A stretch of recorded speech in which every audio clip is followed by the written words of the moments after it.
Assalamualaikum warahmatullahi wabarakatuh. Shalom, Om Swastiastu, Namo Buddhaya, salam kebajikan rahayu. Ketemu lagi di podcast Vokasi dalam podcast.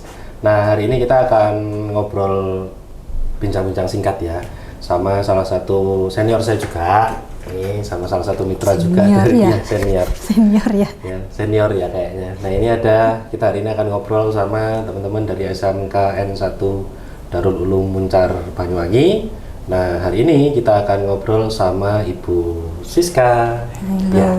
Selamat pagi. Sehat ya, Bu? Alhamdulillah. Ini hari-hari penantian ya, Ya. dalam beberapa hari ke depan mudah-mudahan diberi kelancaran. Amin. Hari ini kita mumpung sempat nih, mumpung pas Bu Siska juga lagi ke Cipta untuk ngantar adik-adik yang PKL, jadi saya pengen ngobrol-ngobrol sedikit gitu. Tapi sebelum kita ngobrol, mungkin Bu Siska boleh kenalan dulu sama teman-teman di rumah.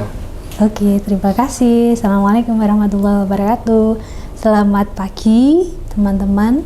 Saya Siska Purwanti. Saya salah satu pengajar di SMK Negeri Darul Ulum Muncar. Sejak tahun 2014 saya pindah ke sana sampai sekarang masih aktif. Masih aktif sebagai guru produktif ya? Iya. Untuk kompetensi keahlian? Akuntansi khususnya. Akuntansi. Iya. Kalau di Darul Ulum sendiri ada berapa kompetensi kalian sih? Di Darul Ulum atau yang kita kenal DU ya, ini kepanjangan kalau ngomong Darul Ulum, DU aja.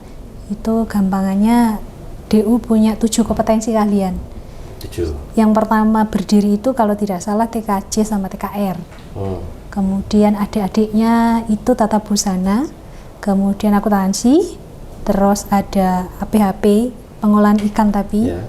Kemudian ada multimedia di kafe, desain sekarang yang beralih ke desain komunikasi visual. Ada satu yang TKPI, ini malah yang menjadi ikon Ya, dari yang Darul gede Ulum. kan, yang banyak istilahnya banyak spotlight juga dari teman-teman TKPI. Iya, TKPI. Jadi ikoniknya.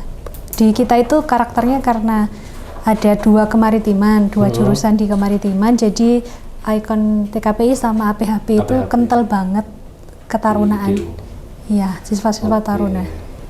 Oke, sebetulnya yang jadi salah satu dasar saya pengen ngobrol hari ini tuh, kalau teman-teman sekalian tahu ya, jadi dulu waktu kita masih berada di format lama, waktu masih dalam bentuk jasa tama, kita juga sudah pernah menjalin banyak kerjasama juga sama teman-teman di DU.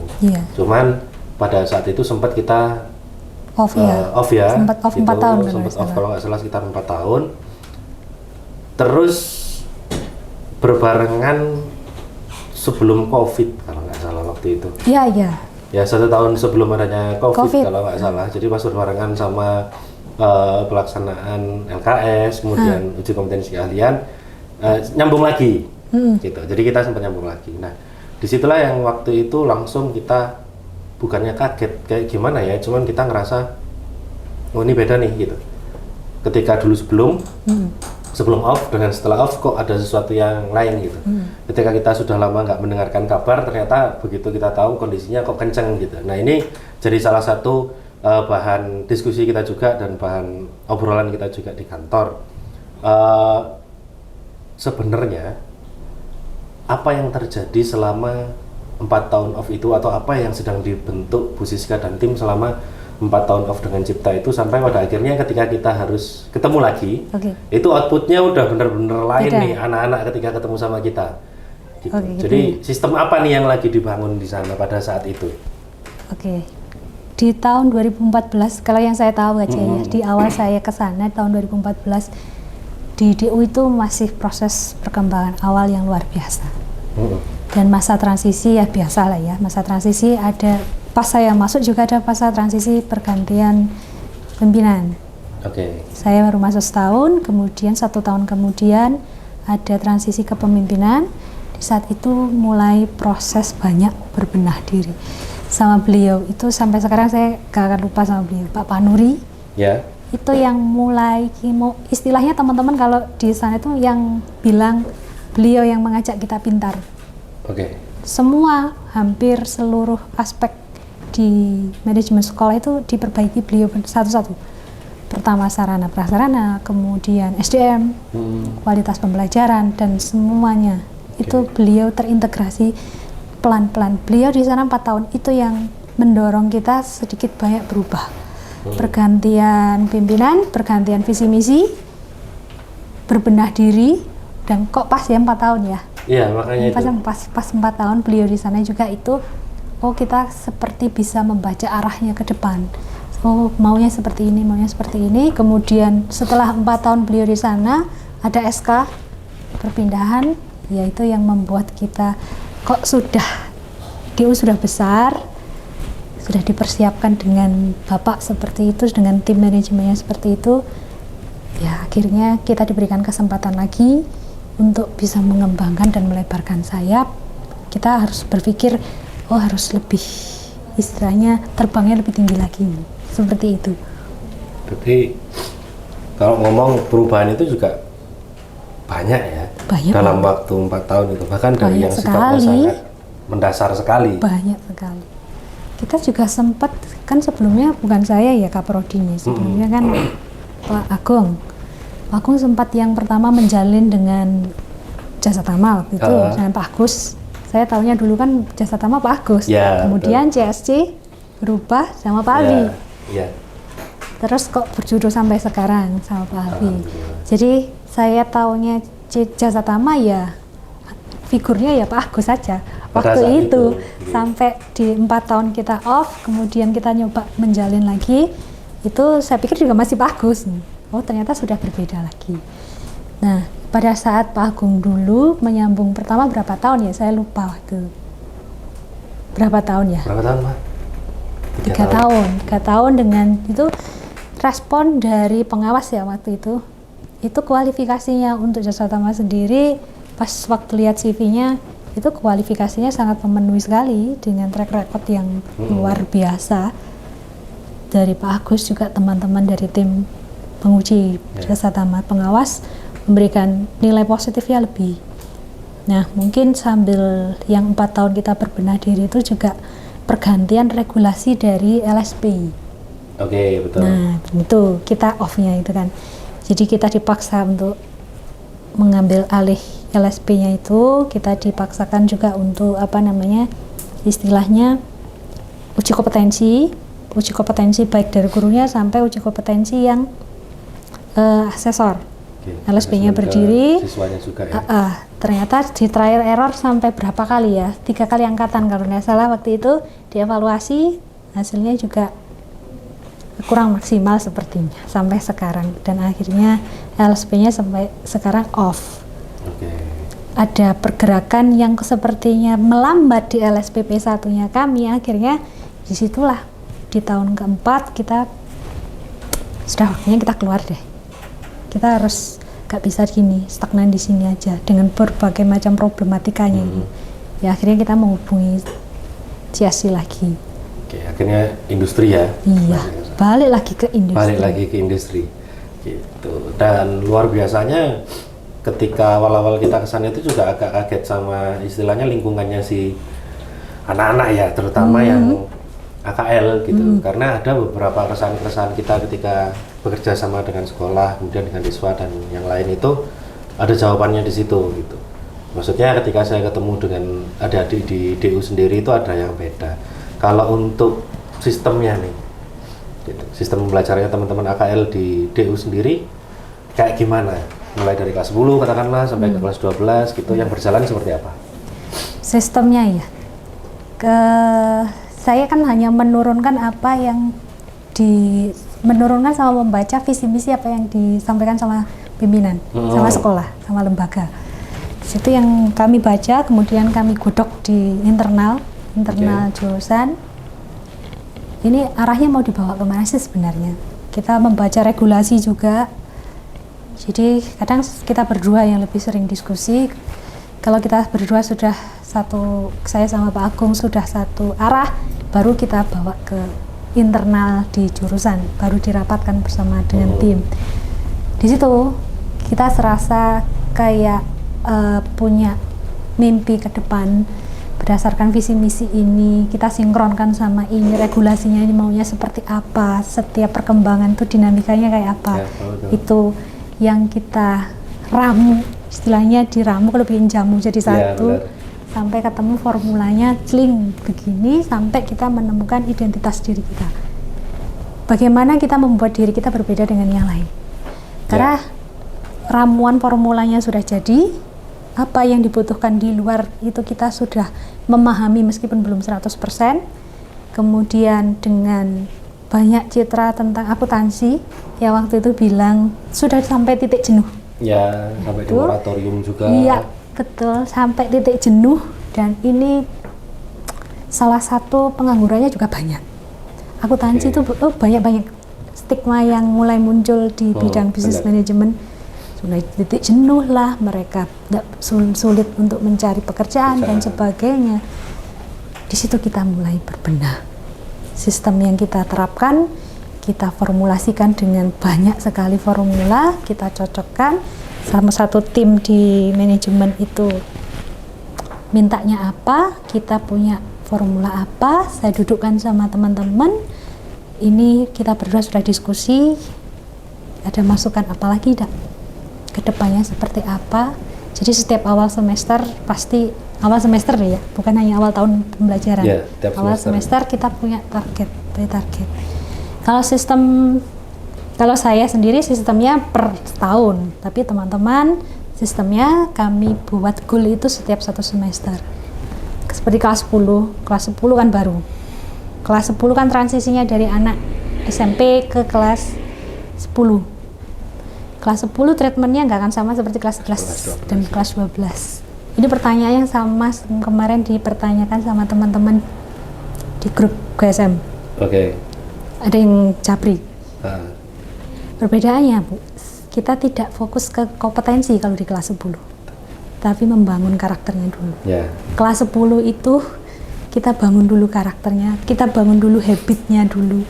Jadi kita kenalkan akuntansi dasar, akuntansi secara dasar, basically-nya saja tapi kita tidak fokus pada pencapaian kompetensi yang di situ. Tapi kita kenalkan orang akuntansi itu punya karakter khusus loh. Iya kan? Dari jalannya saja sudah kelihatan. Beda banget. Dari jalan sudah kelihatan. Dari habitnya, dari cara berpikirnya, mengambil keputusan itu sudah berbeda. Lah itu dibentuknya dari mana? Kebiasaan-kebiasaan kecil yang kita lakukan. Saya kan alumni SMK Muhammadiyah 2. Muhammadiyah 2 mana, Bu? Sini, belakang.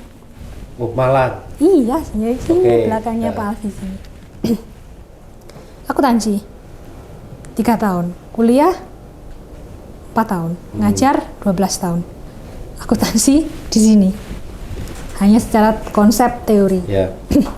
Tapi itu mempengaruhi gaya saya, gayanya suami saya juga orang akuntansi, gaya tim saya, itu kelihatan bahwa ternyata orang akuntansi itu memiliki karakter khusus yang berbeda dengan yang lain.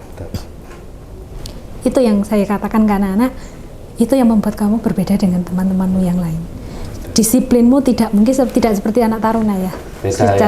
Tapi secara tampaknya aja juga memang udah. Sambil minum dulu Bianca. Iya, minum sebentar ya. Santai aja nggak apa-apa kita.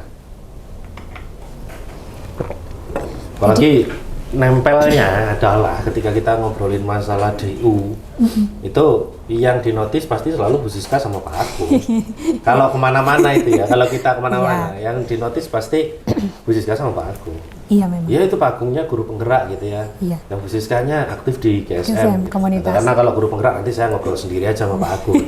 Ya momennya beda gitu, ngomong sama Bu Siska. Berarti pun kalau kita ngomongin masalah membentukan karakter, itu kan sebenarnya ada di GSM sekali ya. Dan itu ditanamkan mulai dari kelas 10. Itu kalau saya kadang ngikutin teman-teman atau pas saya main ke sana di ruangan kelas 10 kan kelihatan banget itu.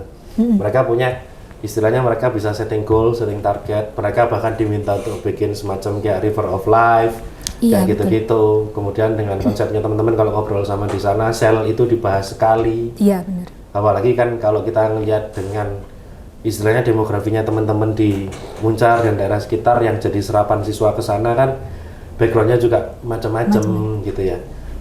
Dengan Bu Siska memasukkan memasukkan GSM jadi istilahnya intinya GSM ini jadi salah satu landasan untuk disampaikan sekolah.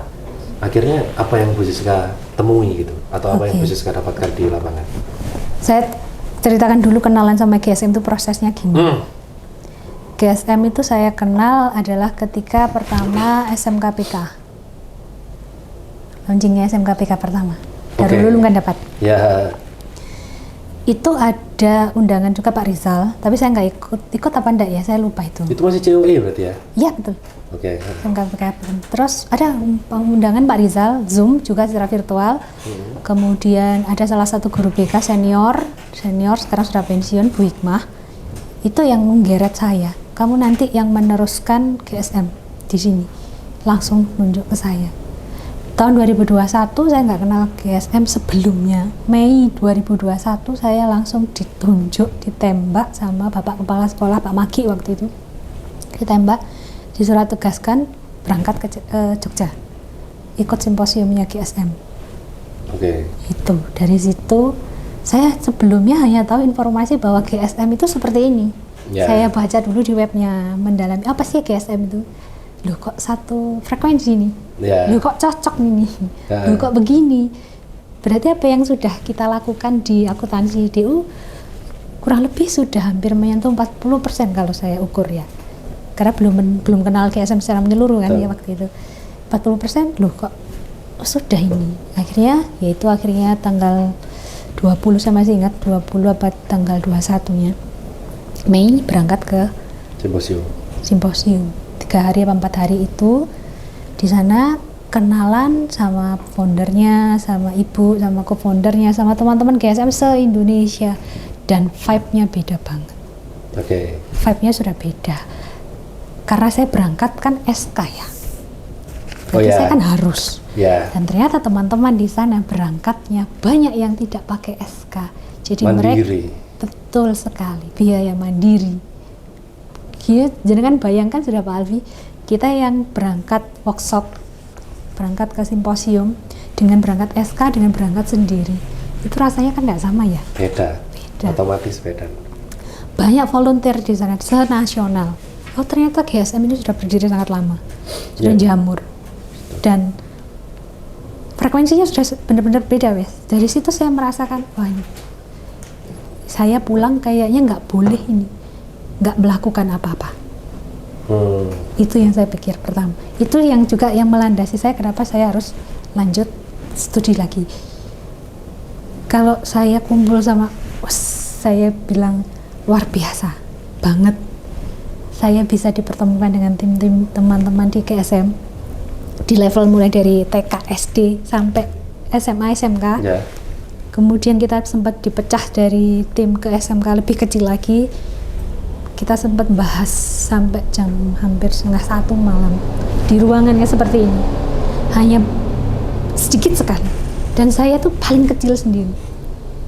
Sampai saya duduk, iki temenan ta? Bahas masalah pendidikan sampai senasional. Kok aku melok, saya siapa di sini? Saya gitu. Yeah. Saya orang baru. Baru sekali. Tapi sudah diterima dengan sangat-sangat tidak mempedulikan background. Betul. Dia diterima dengan sangat baik. Sangat baik. Teman-teman saya dari Tangerang banyak. Padahal itu lintas jenjang. Okay. Awalnya ketemu GSM itu. Itulah akhirnya saya pulang, saya bawa visi misi. Nggak bisa ini. Kalau saya lepas dari GSM, ruhnya kayaknya sudah nempel. Nyantol di sini. Nempel di situ. Iya. Dari situ saya pelajari, saya berdalami, ngikut program-programnya sebelum saya memutuskan pada akhirnya bulan Juli kalau nggak salah, baru saya memberanikan diri terjun. Iki siap nggak ya saya? Siap nggak ya? Yaitu akhirnya saya membuka diri, saya pelajari pelan-pelan arusnya GSM, kemudian saya memutuskan untuk sekolah lagi, biar berimbang gitu ya. Saya ngisi orang lain, masa saya nggak punya isi kan gitu. Akhirnya bentuk grup di komunitas baru, belum dipantau secara dari pusat, belum terpantau secara resmi, baru terpantau tahun ini secara resmi, dan kita masuk sudah di GSM nasional secara resmi, terdaftar. Dari situ ada visi misi yang sama lagi, ada ruh yang sama lagi. Itu saya kenalnya GSM, akhirnya saya bawa ke kelas. Karena saya kaprodi, saya enggak mau dong hanya di kelas saya aja. Saya maunya ya satu jurusan. Ya harus. Teman-teman satu jurusan enggak kenal GSM, harus saya kenalkan GSM lebih dulu. Sulit nggak? Di proses itunya maksudnya? Mengenalkan sampai bisa membawa ke kelas dalam satu kompetensi kalian, satu jurusan itu? Sejauh ini kalau saya kenalkan di jurusan ya tantangannya nggak begitu banyak ya. Nggak banyak sih. Nggak banyak. Kalau di akuntansi masih aman. Satu sekolah yang sulit. Karena saya masih berat tertawa. Karena saya punya amanah, diamanahi sama bunda itu yang bawa saya. Satu sekolah. Berat satu sekolah. Awalnya pertama bunda bawa GSM ke DU itu juga penolakannya luar biasa. Kenceng ya? Wah, dibully. Dia apa-apakan itu. Dibully, kenalnya GSM itu hanya tepuk tangan, senang-senang, hura-hura. Hanya yel.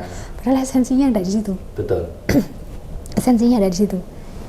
Yang dia pahami itu hanya area perubahan yang menyenangkan. Kata menyenangkan saja. Ya, itulah yang membedakan orang yang beli snack karena bungkusnya sama orang yang beli snack karena tahu isinya apa. Isinya apa. Itu. Saya akhirnya kok ikut tergerak melihat bunda kok dibully sampai segitu, kok sabar menong iki. Iya. Kalau saya nggak bisa. Langsung Iya, langsung. Sama nggak ngerti GSM lebih baik diam. Saya jelaskan dulu. GSM itu tidak seperti saya sama suami yang biasanya sama Pak Agung yang aktif. Kalau saya lebih aktif dan lebih lebih vokal, berani langsung di hadapan orangnya, lebih kontroversinya lebih gitu kan. Kalau Pak Agung kan enggak. Pak Agung mungkin harus jalan-jalan dulu, duduk di komunitas nimbrung sama teman-teman, kalau lepas ngobrol ngopi bareng itu bahasnya gitu. Kalau saya nggak bisa. Bisa Pak Agung, kita ngopi dulu nanti. Kalau saya langsung frontal gitu orangnya. Saya nggak tahu GSM lebih baik diam. Kita sampaikan dulu. Akhirnya punya berpikiran saya lelah kalau saya harus menjelaskan secara kata-kata. Bunda saja yang pelopor pionirnya di DU saja seperti itu. Saya lelah. Saya buktikan aja sebagai perbuatan. Beres sudah. Akhirnya langsung lah ya. Ketika jurusan itu udah istilahnya settle sama sistemnya si GSM tadi ketika kita masukkan, langsung masuk ke kelas tuh. Iya. Dan akhirnya ketika kita ketemu sama manajemen sama guru susah tadi katakan ya. Kalau di lingkup semuanya harus bisa mendapatkan esensinya. Pas ke anak-anak gimana Bu? Ke anak-anak gampang ya. Mereka lebih bisa menerima malahan. Ada gini, konsep berpikir di mana kita tuh sebagai guru, sebagai orang dewasa kan. Lebih mayoritas kita berpikirkan maksud saya kita memaksakan cara berpikirnya orang dewasa ke anak-anak. Sedangkan KSM kan enggak. Ya. KSM kan enggak. Kita melihat dan berpihak kepada murid. Anak-anak itu bukan orang dewasa. Gitu. Itu yang saya suka. Sama ini yang paling dibawa KSM adalah pendidikan yang memanusiakan manusia. Saya sampai gini, apakah saya mendidik selama ini nggak manusiawi? Bukan itu maksudnya. Memanusiakan anak-anak itu dalam artian yaitu tadi salah satunya konsep berpikirnya orang dewasa kita paksakan di anak-anak untuk mengerti kita, cara berpikir kita. Sedangkan gurunya kan dari dulu opo cari aku. Pembelajaran opo cari aku. Nilai opo cari aku. Jadi semua pusat berpikirnya adalah guru. Mau dibuat seperti apa, goalnya apa, ya memang kita yang mengarahkan. Tapi ada konsep berpikir yang dimana dogma lama ya ini. Dogma lamanya anak-anak itu kertas kosong begini. Nggak ngerti apa-apa. Jadi yang ngisi kita, yang ngasih warna kita, yang ngasih tinta kita. Padahal enggak seperti itu. Anak-anak punya potensi bawaan. Kertas itu nggak selalu putih. Nggak selalu putih. Ada yang berwarna merah, ada yang berwarna ungu, ada yang udah ada coraknya, ada yang sudah berwarna tapi nggak ada blank sama sekali. Lah kan beda-beda. Lah iya itu pemikiran orang dewasa termasuk bapak itu guru hanya satu, putih, nggak nyambung kan? Iya gitu. Ya memang kadang kalau pas dengerin teman-teman KSM gitu ya, karena kita juga pada akhirnya dari industri kita kan mencari ya Bu. Jadi kalau dari sistematis kayak gini, secara administratif pendidikan itu seperti ini. Kita kan terus nyari variabel yang lain supaya kita bisa bantulah ini proses pendidikan itu bisa berjalan dengan baik. Pas kita ngelihat ya itu memang. Jadi ketika ada tadi memanusiakan manusia itu ya, yang salah satu garis bawahnya kita akhirnya notice ke GSM dan sampai sekarang kita ngikutin terus tuh. Pada akhirnya proses memaksakan pemikirannya orang dewasa tadi untuk disampaikan ke anak-anak yang mereka mungkin belum dewasa itu, dan itu terus terjadi berulang, pada akhirnya itu membuat kita kadang-kadang lupa ya Bu. Kalau proses itu tuh justru sebenarnya proses yang sama sekali tidak dewasa dan tidak mendewasakan. Iya. Akhirnya outputnya seperti anak-anak yang kita hadapi sekarang. Betul. Dan nyatanya ternyata mereka malah seneng ya Seneng, ketika happy. kita terjun atau kita masuk ke lingkungannya mereka, maksudnya lingkungan ya. Iya. Kita memahami gambarnya mereka satu persatu. Iya, gambar. Jadi mereka kan merasa diterima. Jadi ketika kita menganggap satu warna, ketika saya berbeda, misalnya warna hijau, kuning gitu, ketemu sama gurunya, mereka kan nggak mau. Ketemu sama gurunya warnanya putih, kok yang bisanya diterima, kan begitu. Akhirnya denial. Ketika saya warnanya kuning, mereka untuk dekat sama kita, komunikasinya gimana? Saya sendiri jujur ya, saya akan dapat nilai bagus kalau saya ada dua peluang. Satu, suka dosennya, atau suka mata kuliahnya. Oke. Salah satu dari itu. Saya suka mata kuliahnya, tapi saya nggak suka dosennya. Itu nggak maksimal. Tapi ketika saya suka dosennya, saya tuh sama mata kuliahnya suka. Belajar secara mandiri mau, mencari tahu mau. Cari tahu secara sendiri gitu, belajar sendiri dengan kesadaran penuh mau. Berarti kan ada menyukai subjeknya dulu, dosennya dulu, orangnya dulu kan. Apa yang membuat saya suka sama beliau? Sosoknya yang inspiratif, positif, aspirasi akhirnya itu sana. Seperti itu. Akhirnya ya ikut mengangkat interaksi kita itu positif. Jadi ya ngalir.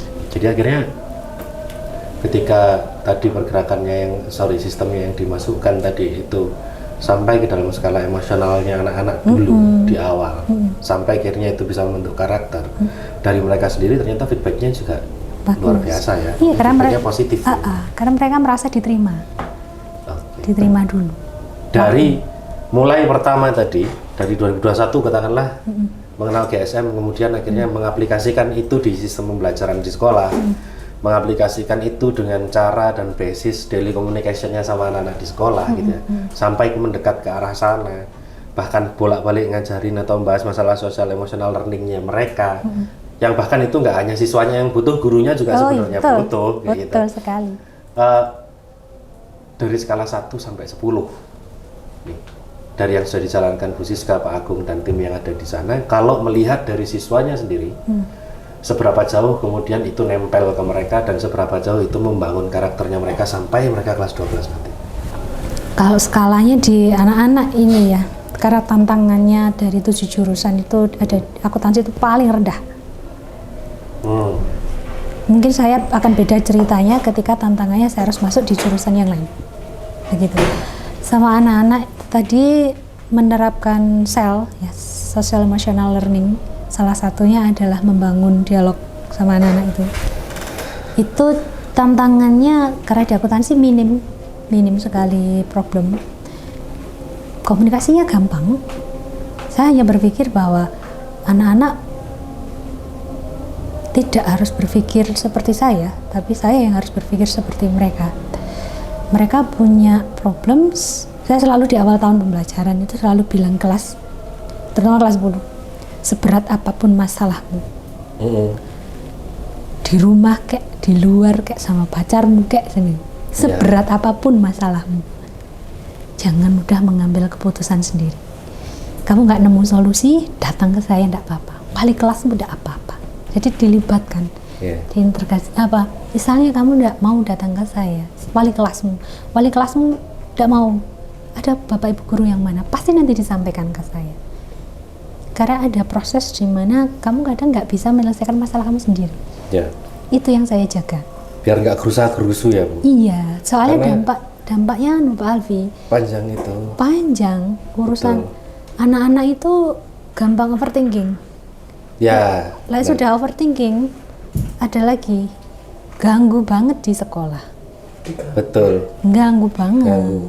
entah interaksi sosialnya dengan temannya, pelajarannya, sama yang lain-lainnya. Saya pernah, Pak Alfi, satu anak itu cukup dekat pada dengan saya.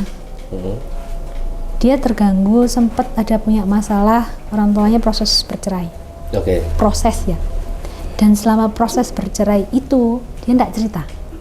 Tapi saya tahu bahwa ada kecenderungan perilakunya berubah. Kamu kok kayak nggak biasanya sih? Kita kan pasti punya feeling ya.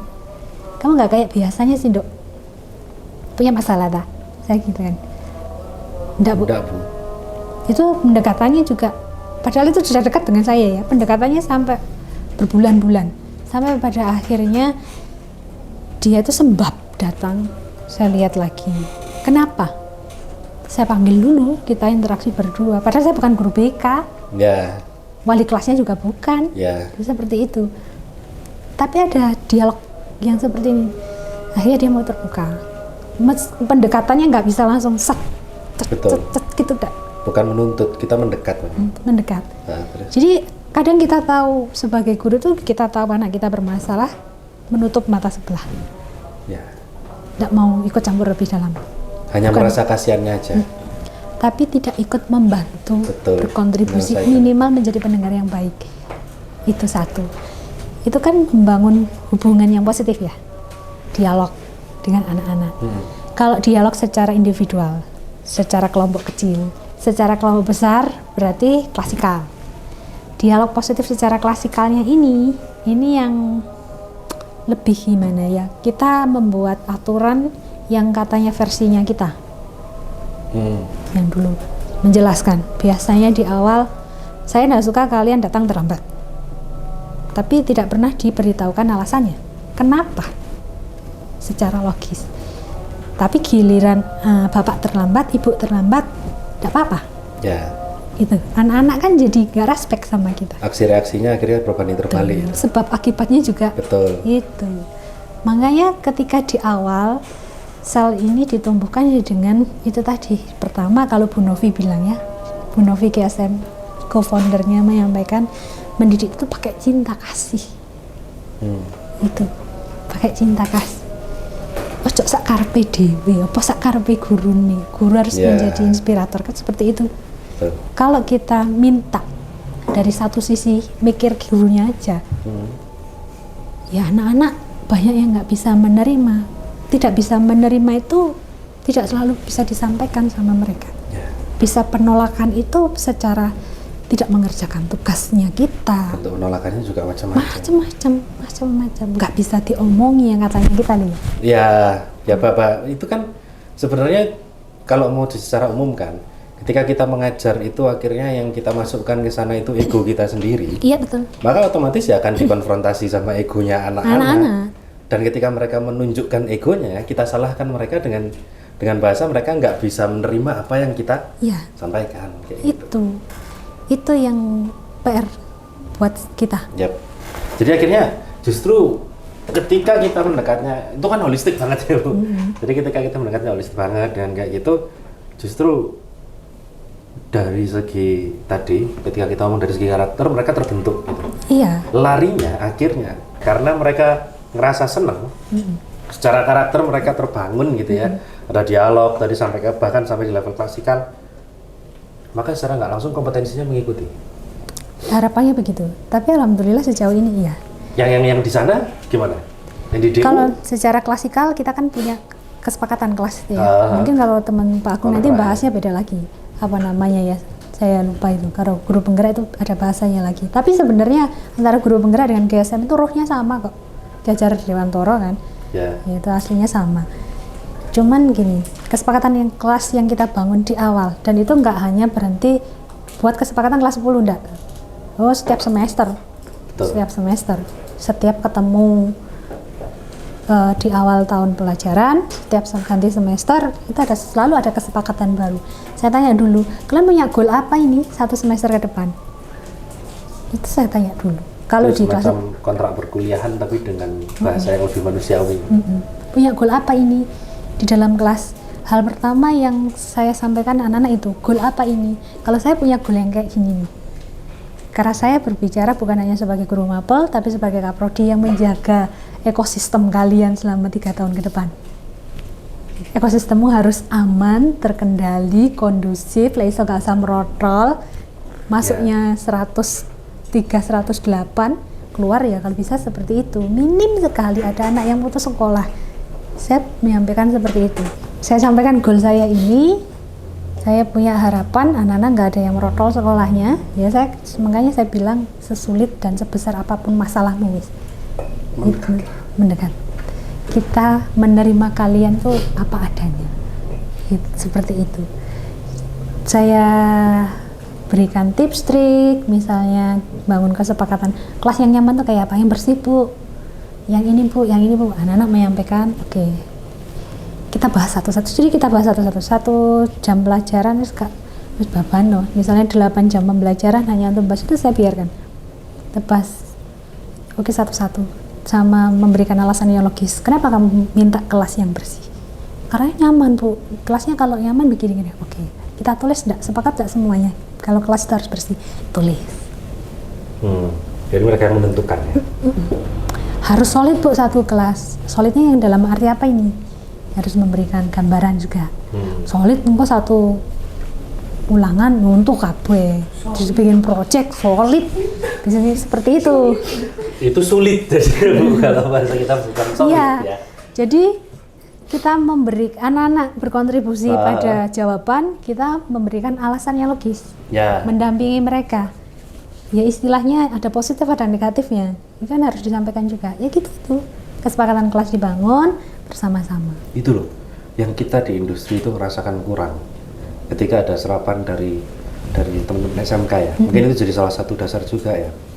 Mereka itu seperti nggak pernah, kalau bahasa kita itu learn about consequences. Mereka nggak pernah belajar mengenai konsekuensi dari apa yang mereka pilih gitu ya, mereka putuskan mereka ini. Dan dengan cara tadi ada semacam kontrak begitu ya, dengan ada kesepakatan kelas, itu kan salah satu bentuk yang sama. Yang saya tahu juga di guru penggerak juga ada sebetulnya dengan sistem seperti kayak gitu. Nah, kemudian pada akhirnya ya at the end of the day yang membuat anak-anak yang sudah dipegang sama teman-teman AKL itu berbeda dengan yang lain apa? Kelas 10 kita bentuk habit karakternya ya. Kelas 11 habitnya sudah mulai bentuk. Karakternya meskipun belum 100%. Ini PR juga buat guru yang lain, bahwa bentuk karakter itu perjalanan yang panjang. Bukan sekali kita masuk kemudian besok anak-anak berubah, enggak. Tapi itu pengulangan kebiasaan sama komitmennya kita harus kuat. Sabar. Kita bentuk karakter bukan membentuk produk. Ya itu yang kadang-kadang kita lupa. Saya sudah rasanya ingin menyerah bu, ada yang curhat kemarin seperti itu. Saya rasanya sudah menyerah, manusiawi bu, istirahat dulu baru dilanjutkan lagi perjalanannya. Ya, saya sampaikan seperti itu. Karakter itu perjalanan panjang. Kelas 11 meskipun nggak 100% nggak maksimal, tapi anak-anak sudah paham. Yang penting itu pesannya dari Pak Agung adalah kepengen punya anak-anak yang bisa mengerti. Ya berarti kan self-awareness-nya. Self-awareness-nya. Mengerti ini luas ya, bukan hanya kompetensinya aja. Mengerti. Satu, inisiatif kan penting. Kemudian kepekaan sosial ya penting. Kadang anak pintar aja nggak punya inisiatif loh. Lihat, oh maaf, ini tumpah. Kadang cuma ditoleh aja gitu. Nah kan. Iya kan Pak Alfi? Iya, kaki kamera rusak dibiarin. Nah, ini ada yang kena ini. Kan seperti itu. Di kelas 11-nya baru kita porsinya mungkin bisa 50-50. Karakternya tetap dilanjutkan, tapi lebih masuk ke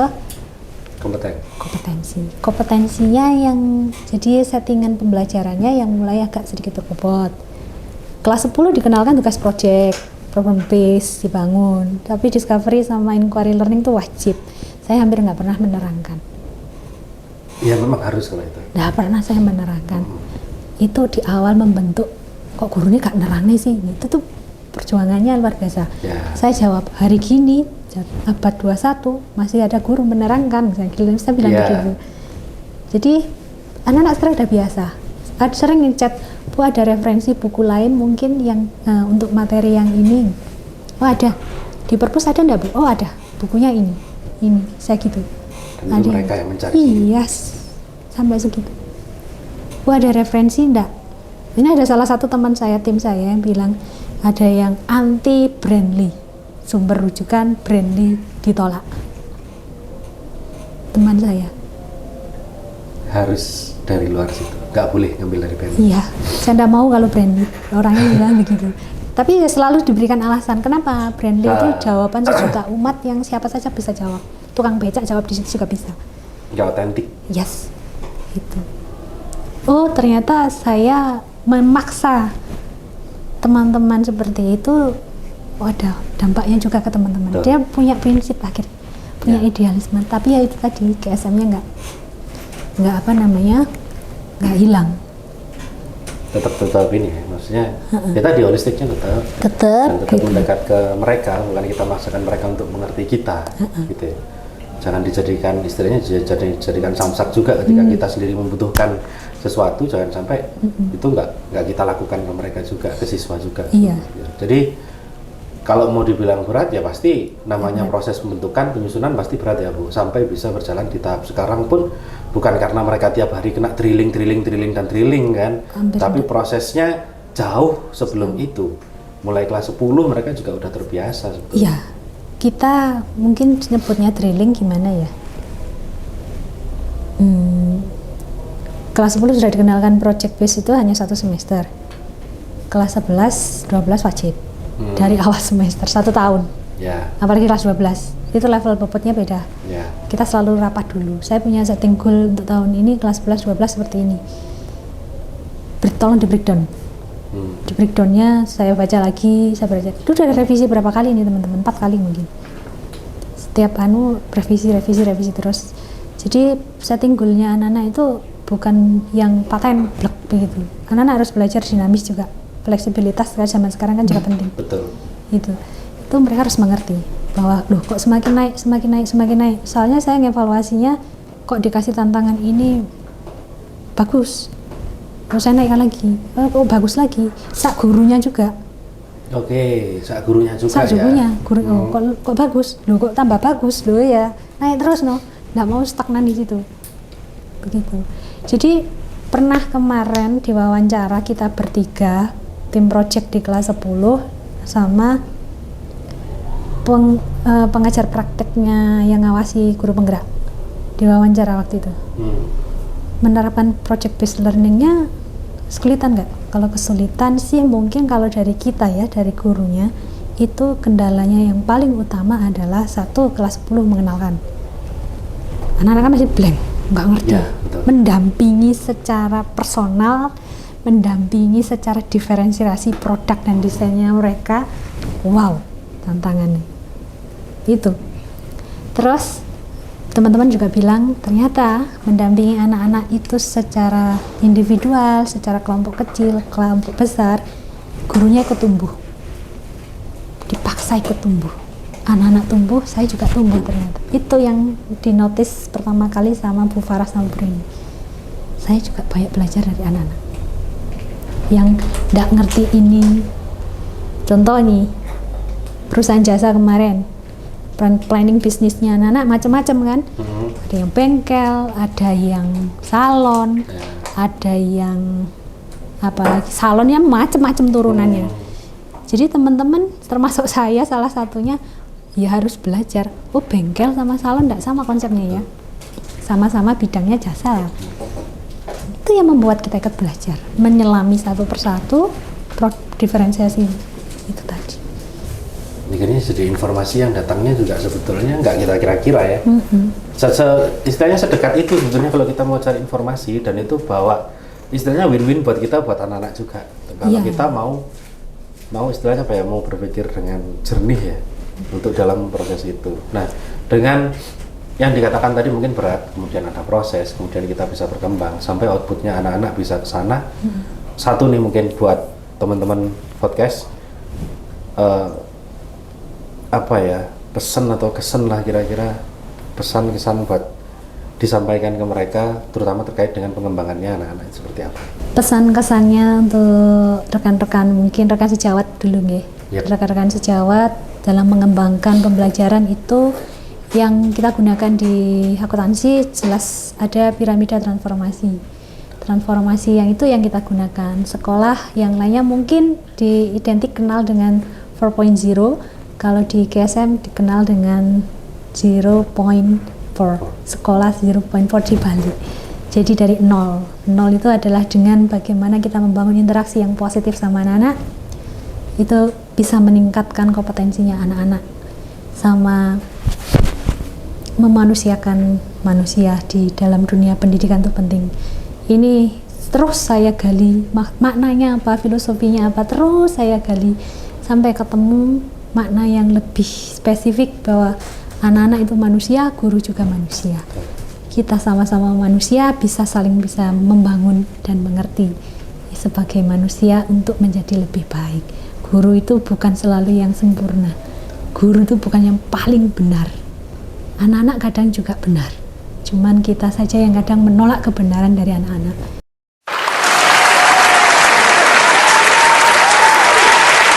Sama ini, mungkin pertanyaan yang paling sering ditanyakan teman-teman di Jawa Timur adalah kenapa akuntansinya kok berbeda? Karena saya memikirkan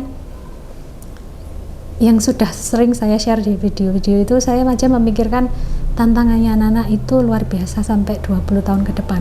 Mereka masih produktif.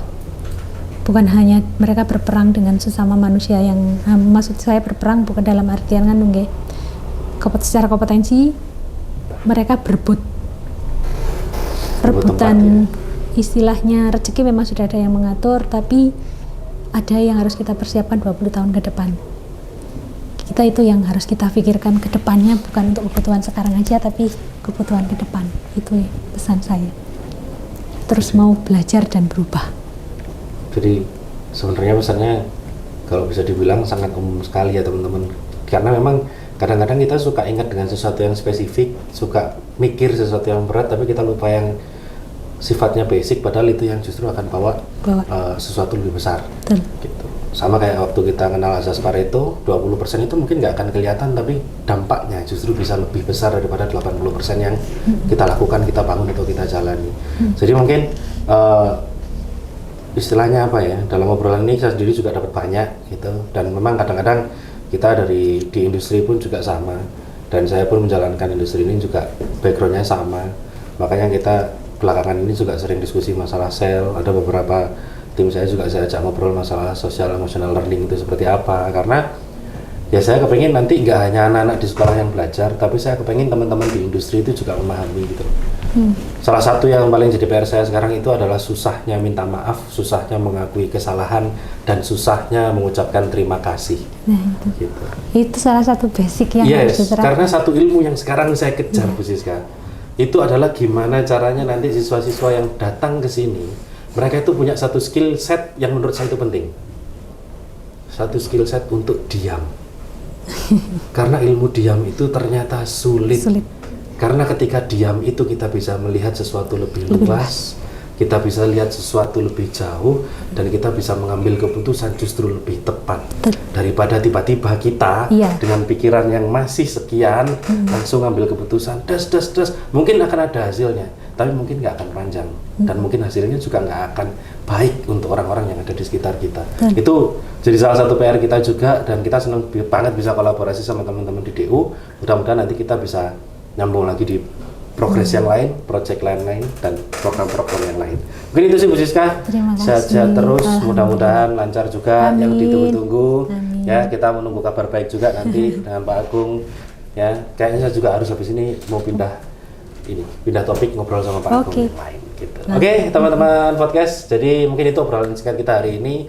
Kita nggak ngobrol ngalor idul kemana-mana. Saya pengen gali memang dari segi pembelajaran di DU seperti apa, GSM di sana bagaimana, dan setelah ini kita akan masuk ke video berikutnya. Ikutin terus di channel YouTube Cipta Sarana Cendekia untuk semua konten-konten kita yang lain. Terima kasih banyak Bu Siska. Sama-sama. Mudah-mudahan kita ketemu lagi di konten-konten yang berikutnya. Gitu ya. Podcast Vokasi dalam Podcast.